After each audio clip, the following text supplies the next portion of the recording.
नमस्कार, India voice देख रहे हैं आप। आपके साथ मैं हूं बबीता। आज योगी कैबिनेट की बैठक हुई है और बैठक अब खत्म हो चुकी है। तो सीएम योगी की अध्यक्षता में ये बैठक हुई है। तो बैठक में 24 प्रस्तावों पर आज मोहर लगी है। तो कई प्रस्ताव पेश भी किए गए थे। तो 3 दिन का विधानसभा सत्र भी शुरू होने वाला है। तो 5 दिसंबर से ये विधानसभा सत्र शुरू हो जाएगा और इससे पहले कैबिनेट बैठक रखी गई थी। तो पर्यटन नीति को भी आज मंजूरी मिल चुकी है। तो संबल में स्टेडियम बनाने का प्रस्ताव भी पास हो चुका है। तो वहीं 2 निजी विश्वविद्यालय की स्थापना का प्रस्ताव भी आज पास हो चुका है।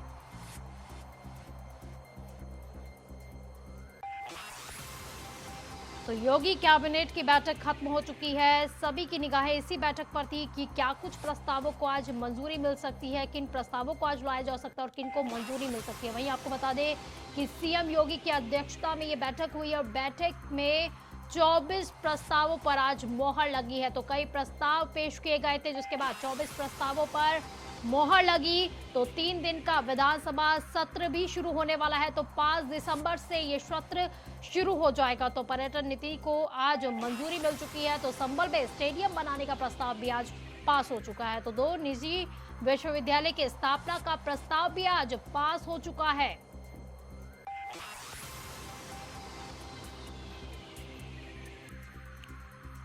तो आज योगी कैबिनेट की बैठक थी जो खत्म हो चुकी है। सीएम योगी की अध्यक्षता में ये बैठक हुई है। बैठक में 24 प्रस्तावों पर आज मोहर लग चुकी है। तो आज हालांकि कई प्रस्ताव पेश किए गए थे, जिसके बाद इस पर मंथन किया गया और 24 प्रस्तावों पर आज मोहर लगी है। तो 3 दिन का विधानसभा सत्र भी शुरू होने वाला है। 5 दिसंबर से विधानसभा सत्र भी शुरू होने वाला है। उससे पहले ही बैठक के दौरान कैबिनेट बैठक रखी गई है और बैठकों में कई प्रस्तावों पर बता दें कि 24 प्रस्तावों पर आज मोहर लगी है। हालांकि कई प्रस्तावों को पेश किया गया था, इसके बाद 24 प्रस्तावों पर आज मोहर लग चुकी है। तो पर्यटन नीति को आज मंजूरी मिली है। इसी के साथ ही संबल में स्टेडियम बनाने का प्रस्ताव भी आज पास हो चुका है।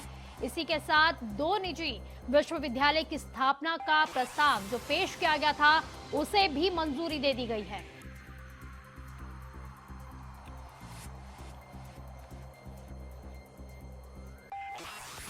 तो 24 प्रस्तावों को आज पास कर दिया गया है। तो मोहर लग गई है। सीएम योगी आदित्यनाथ की अध्यक्षता में आज बैठक हुई थी। तो कैबिनेट बैठक बुलाई गई थी जो अब खत्म हो चुकी है। तो सीएम योगी की अध्यक्षता में ये बैठक रखी गई थी। तो बैठक में 24 प्रस्तावों पर मोहर लग चुकी है। तो कई प्रस्ताव पेश किए गए थे, जिसके बाद मंथन के बाद 24 प्रस्तावों पर मोहर लग चुकी है। तो 3 दिन का आगामी विधानसभा सत्र भी शुरू होने वाला है। तो 5 दिसंबर से विधानसभा सत्र शुरू हो जाएगा। तो पर्यटन नीति को भी आज मंजूरी मिल चुकी है। तो यानी कि कैबिनेट बैठक रखी गई है। विधानसभा सत्र भी शुरू होने वाला है 5 दिसंबर को और इससे पहले कैबिनेट बैठक रखी गई, जिसमें कई प्रस्ताव पेश किए गए, जिसके बाद 24 प्रस्तावों पर आज मोहर लग गई है। तो कई तरह से, क्योंकि कई प्रस्तावों को पेश किया गया था, काफी समय से मंथन किया गया, इस पर चर्चाएं की गई, जिसके बाद इस पर अब 24 प्रस्तावों पर कहा जा रहा है कि मोहर लग चुकी है। तो पर्यटन नीति को मंजूरी मिली है आज। वहीं पर संबल में भी स्टेडियम बनाने का प्रस्ताव भी पास हो चुका है। साथ ही साथ 2 निजी विश्वविद्यालय की स्थापना का जो प्रस्ताव पेश किया गया था, उसको भी मंजूरी मिल गई है। तो 24 प्रस्तावों पर मोहर लग गई है। तो कैबिनेट बैठक रखी गई थी। वहीं आपको बता दें कि विधानसभा सत्र भी शुरू हो रहा है। 5 दिसंबर को विधानसभा सत्र शुरू हो जाएगा।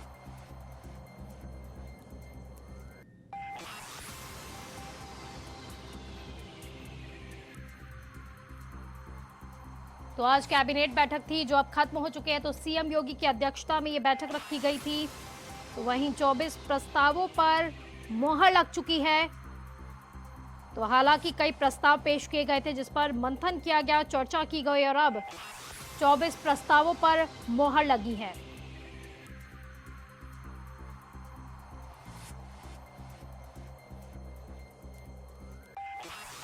तो बड़ी खबर इस वक्त की आपको बता रहे हैं। सीएम योगी की अध्यक्षता में आज कैबिनेट बैठक रखी गई थी, जिसके बाद 24 प्रस्तावों पर आज मोहर लग चुकी है।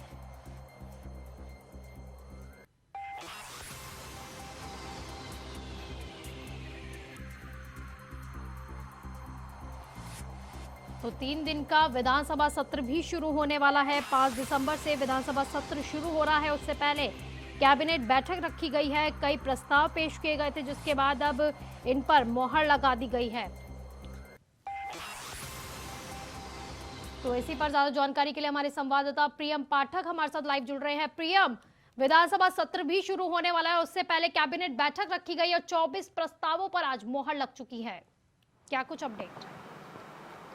बिल्कुल, देखिए आज योगी कैबिनेट की एक अहम बैठक हुई जिसमें 24 प्रस्ताव आज इस कैबिनेट बैठक में रखे गए थे और उसमें कई अहम प्रस्ताव जो हैं जिनको मंजूरी मिली है। सबसे अहम कि आगामी 5 तारीख से यूपी विधानमंडल का जो है मानसून शीतकालीन सत्र जो है वो बुलाया जा रहा है। तो सबसे अहम इसमें ये रहा। इसके अलावा कई अन्य जो प्रस्ताव थे वो रखे गए हैं जिन पे आज मोहर लगी है। राज्य विधानमंडल दल का जो शीतकालीन सत्र है वो 5 दिसंबर से शुरू होगा। इसके अलावा इसके अलावा जो 2 निजी विश्वविद्यालय हैं उनके स्थापना के प्रस्ताव को भी आज इस कैबिनेट की बैठक में मंजूरी मिली है, जिसमें एक आईटी गाजियाबाद है और एक महावीर विश्वविद्यालय मेरठ का प्रस्ताव है। इसके साथ ही अगर आप बात करें तो राज्य के अंदर नई सोलर नीति जो है उसको लागू किया जाएगा और उस नई सोलर नीति के जरिए आने वाले 5 सालों के अंदर 22,000 मेगावाट बिजली के उत्पादन का लक्ष्य जो है वो रखा गया है, जिसमें 14,000 मेगावाट जो है वो सोलर पार्क और आवासीय परिसर से 4500 मेगावाट की जो एनर्जी है वो जनरेट करने का लक्ष्य फिलहाल अभी रखा गया है। आवासों पर लगने वाले जो सोलर होंगे रूफटॉप पर भी सरकार छूट देने का काम करेगी। उसको बढ़ावा देने के लिए, सोलर ऊर्जा को बढ़ावा देने के लिए आज इस बैठक में प्रस्ताव जो है वो मंजूर हुआ है।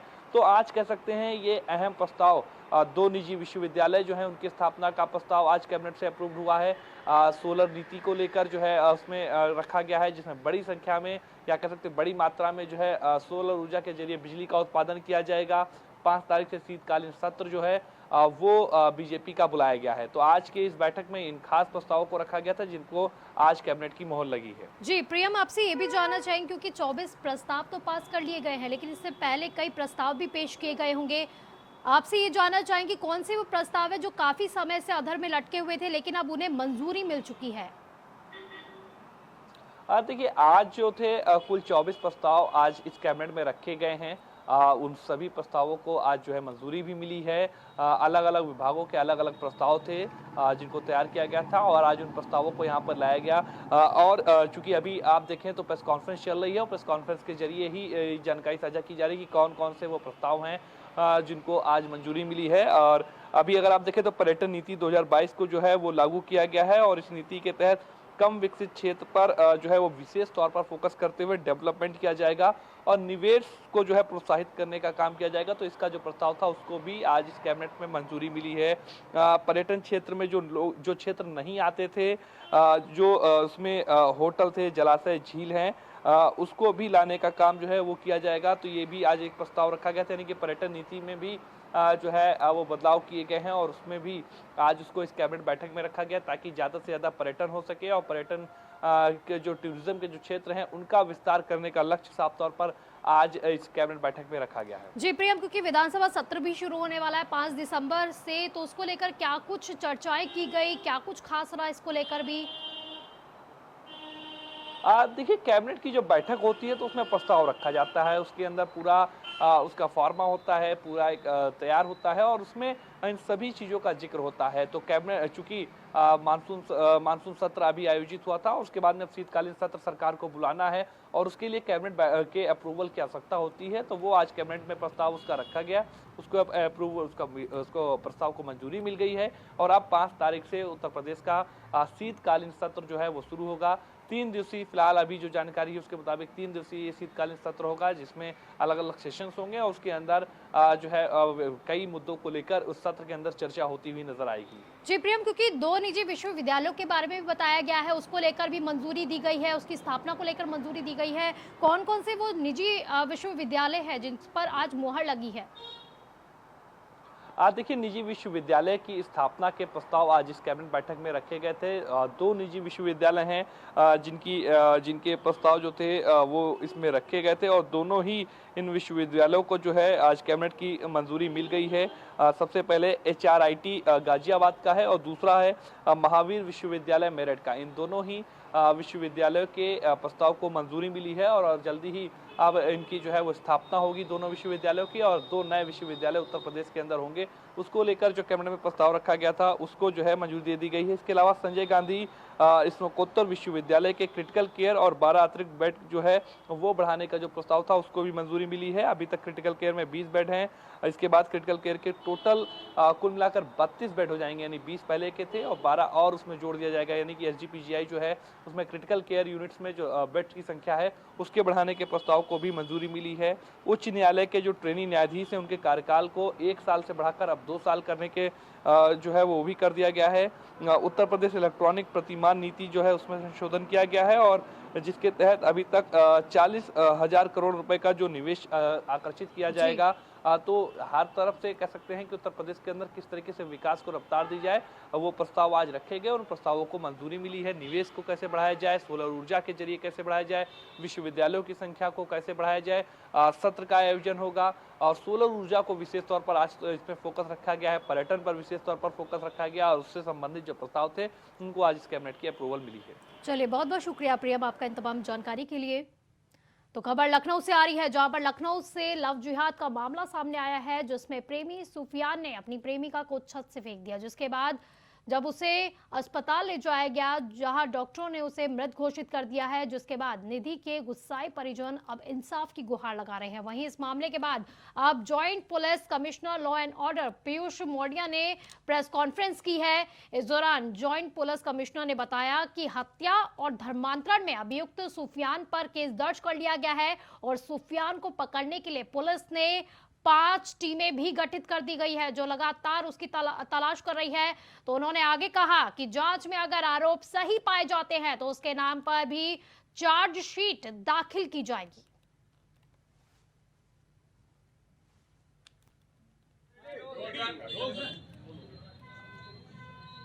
दिनांक 15 नवंबर को शाम लगभग 7:30 बजे यह सूचना प्राप्त हुई कि बसंत कुंज योजना थाना दुबग्गा लखनऊ के अंतर्गत हूडा कॉलोनी में एक लड़की को उसके पड़ोस में रहने वाले युवक सूफियान के द्वारा 4 मंजिला इमारत से नीचे गिरा दिया गया है।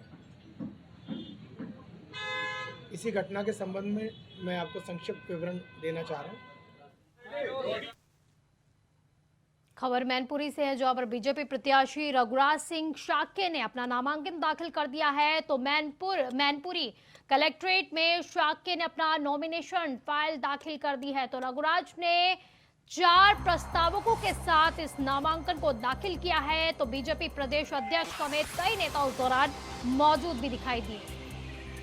तो बीजेपी कार्यकर्ताओं में काफी खुशी की लहर है। तो मैनपुरी से इस वक्त की बड़ी खबर आपको बता रहे हैं, बीजेपी प्रत्याशी रघुराज सिंह शाक्य ने नामांकन दाखिल कर दिया है। तो मैनपुरी कलेक्ट्रेट में शाक्य ने नॉमिनेशन जो फाइल है उसको दाखिल कर दिया है। तो रघुराज ने 4 प्रस्तावकों के साथ नामांकन को दाखिल कर दिया है। तो बीजेपी प्रदेश अध्यक्ष समेत कई नेता इस दौरान मौजूद भी दिखाई दिए। तो तस्वीरें आपको मैनपुरी की दिखा रहे हैं, जहां पर रघुराज ने 4 प्रस्तावकों के साथ आज नामांकन दाखिल कर लिया है। तो मैनपुरी से आपको ये खबर बता रहे हैं, ये तस्वीरें आपको वहां की दिखा रहे हैं। तो बीजेपी प्रत्याशी रघुराज सिंह शाक्य ने, क्योंकि उनके नाम पर मोहर लग चुकी है, तो बीजेपी की तरफ से वो उम्मीदवार है, तो प्रत्याशी चुने गए हैं। तो बीजेपी प्रत्याशी रघुराज सिंह शाक्य ने आज अपना नामांकन भी दाखिल कर लिया। वहीं आपको ये भी बता दें कि सोमवार को सपा से डिंपल यादव भी पहुंची थी अखिलेश यादव के साथ, तो उन्होंने भी अपना नामांकन दाखिल कर लिया है और अब रघुराज शाक्य ने भी अपना नामांकन दाखिल कर लिया है।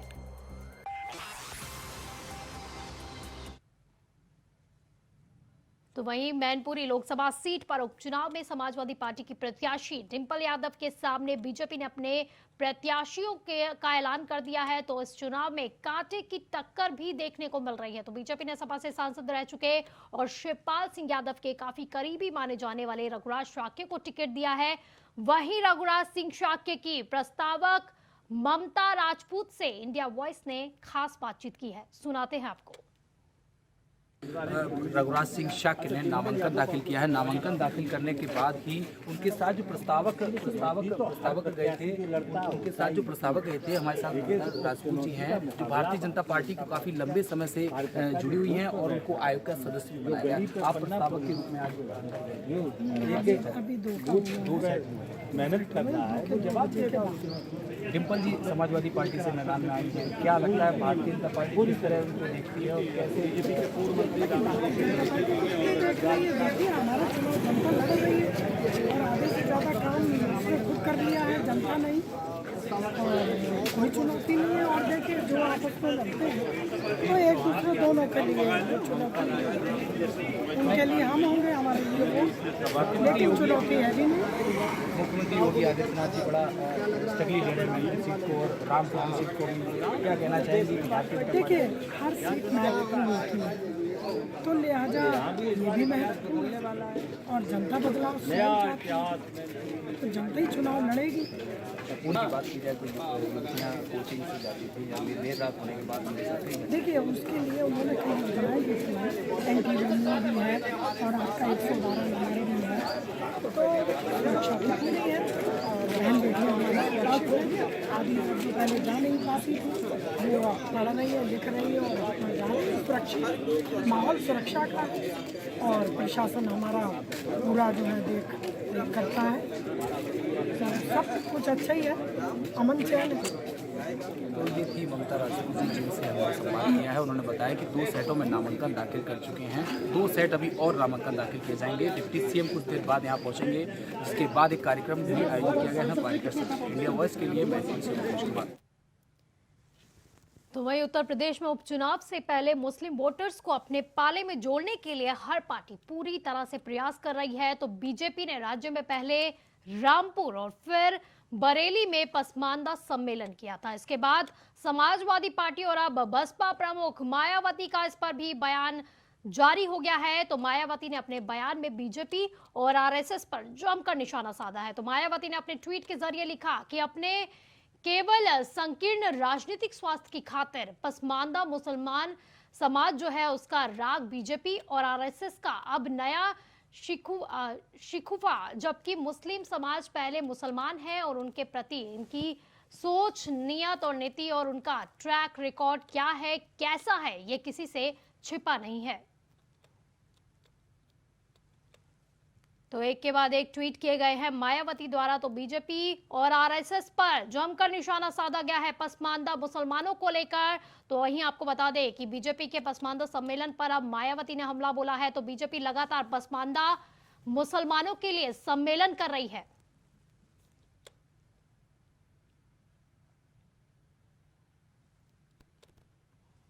खबर कन्नौज से है, जहां पर कन्नौज के मेडिकल कॉलेज में शर्मसार कर देने वाली खबर सामने आई है। यहां बीमार बेटी को लेकर आए परिजनों को स्ट्रेचर तक नहीं मिला। तो अस्पताल में परिजन भटकते रहे। कई समय तक भटकने के बाद मेडिकल कॉलेज स्टाफ लेकिन आराम करता हुआ दिखाई दिया। आपको बता दें कि जलालपुर सरवन निवासी अपनी बीमार बेटी को लेकर मेडिकल कॉलेज गया हुआ था, लेकिन स्ट्रेचर न मिलने पर किशोरी को कंधे पर उठाकर वो इधर से उधर भटकता हुआ दिखाई दिया। तो वहीं अब ये वीडियो भी काफी ज्यादा वायरल हो रहा है सोशल मीडिया पर। तो स्वास्थ्य विभाग किस तरह से लापरवाह है उसकी ये तस्वीरें आपको दिखा रहे हैं।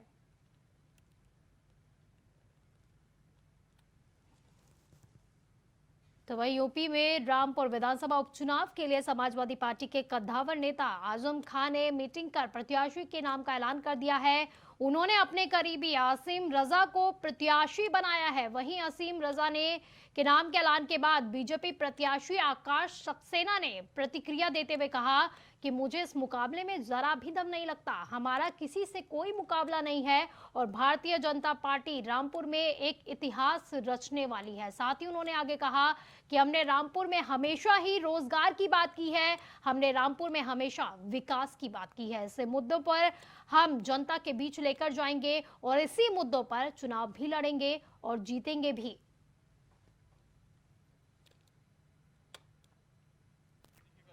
मुझे इस मुकाबले में ज़रा भी दम नहीं लगता, हमारा किसी से कोई मुकाबला नहीं है और भारतीय जनता पार्टी रामपुर में ऐतिहासिक विजय की ओर है। देखिए, हमने रामपुर में हमेशा रोज़गार की बात की है, हमने रामपुर में हमेशा विकास की बात की है और हम इसी मुद्दों को जनता के बीच लेकर जा रहे हैं और इसी मुद्दे पर चुनाव लड़ेंगे।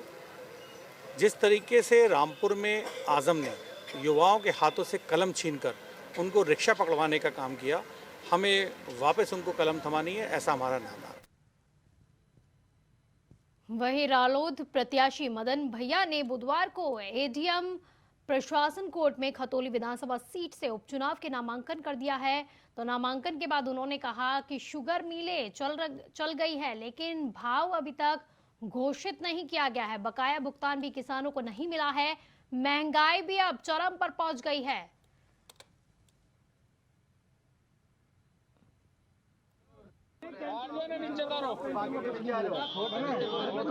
दल के और समाजवादी पार्टी के मुद्दे हैं, किसानों के, कमेरों के, दलितों के, अल्पसंख्यकों के, यही मुद्दे हैं। आपके लोकदल से जो आपके साथ थे अभिषेक गुज्जर, उन्होंने बीजेपी ज्वाइन कर लिया, क्या लगता है कुछ नुकसान पहुंचा पाएंगे? देखिए, लोकतंत्र है, कोई कहीं भी जा सकता है, लेकिन फिर भी वो हमारे थे जो है, अब गए हैं, तो हमें उम्मीद है जब बहुत जल्द वापस लौटाएंगे। चंद्रशेखर जी जैन जी से मिले हैं, कितना फायदा पहुंचा पाएंगे लोकसभा इसमें खतौली विधानसभा में आप? देखिए, चंद्रशेखर जी एक बहुत मजबूत लीडर रहे हैं, उनका एक व्यापक जनाधार रहा है, उससे पार्टी को बल मिलेगा। विधायक जी, आप क्या कहें, बाहरी प्रत्याशी का यहाँ पे बार बार मुद्दा उठ रहा है, क्या कहेंगे, कैसे लोगों के दिल में जगह बनाएंगे? बाहरी का कोई प्रश्न ही नहीं है। बाहरी सवाल मुख्य मुद्दों से ध्यान हटाने के लिए कुछ लोग कहते हैं। दल के और समाजवादी पार्टी के मुद्दे हैं, किसानों के, कमेरों के। तो बीजेपी पर सीधे तौर पर निशाना साधा गया है। तो रालोद प्रत्याशी मदन भैया ने नामांकन दाखिल कर दिया है। साथ ही बीजेपी पर भी निशाना साधा है। किसानों को मुद्दों को लेकर किसानों के मुद्दे को भुनाया गया है। साथ ही कहा गया है कि किसानों को कोई भी फायदा नहीं हुआ है और ना ही होता दिखाई दे रहा है। बुलेटिन में फिलहाल के लिए बस इतना ही। आप देखते रहिए इंडिया वॉइस। नमस्कार।